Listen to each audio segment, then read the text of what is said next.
Inside Hockey with Elliot Friedman. Brought to you by Ford. Built for life in Canada. At ACC, Elliot Friedman. Elliot. Well, Ron, the Chicago Blackhawks are Original Six franchise, and their city is the third largest market in North America. Quite simply, the NHL needs this team to be successful. And now with changes both on and off the ice, there is a chance to move in a positive direction. Wednesday night against St. Louis, an announced crowd of 10,000 at the United Center. The Blackhawks last in early season attendance, but this season feels different. It'll get back. It'll get back there. We got a young team, and I'm optimistic. If we can just keep our goaltending healthy, I think things will look a lot better. Good chance. Good chance. Got the fingers crossed. We haven't had a cup in a long time, but at least it hasn't been 100 years like the Cubs.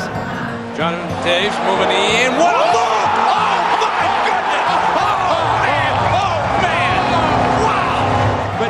Is the kind of talent, Mike, that can bring a franchise back from death. Finally, there's hope in Chicago. The reason, two terrific young players who can make a difference in a market starving for heroes. Are they Crosby or Malkin? It's too early to say that, but they're going to represent to our team what Malkin and Crosby represents for Pittsburgh. They're going to be impact players, no question. This franchise, in my opinion, is a sleeping giant. It was a big deal to get 12,000 people to a hockey game in the old Chicago Stadium. Then the team got better. Savard was electrifying fans. And by 1983 or 4, the place was jammed every night and stayed that way until the mid-90s. So there's plenty of hockey fans here. They are dying to be excited about something. Well, I think that there was at least an implied feeling of apathy, and that we'll just get by, that we will participate but not necessarily compete. And you have to shake that right away.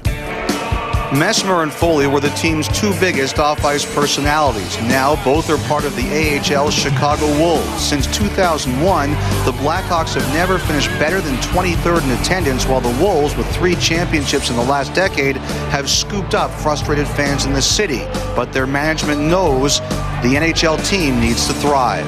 The better that the Blackhawks do, the more interest there's going to be in hockey.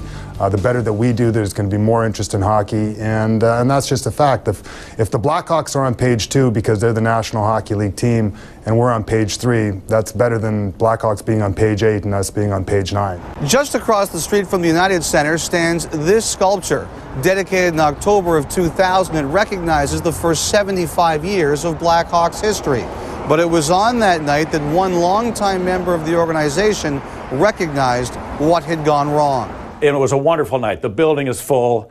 I'm down on the ice introducing all these players, not only the greatest players they've ever had, but certainly the most popular players they've ever had. There is love flowing everywhere in that arena that night. I'm standing on the ice, I'm looking at the team picture of all the greatest players the Blackhawks have ever had, and it hit me like a ton of bricks. I said, look at this.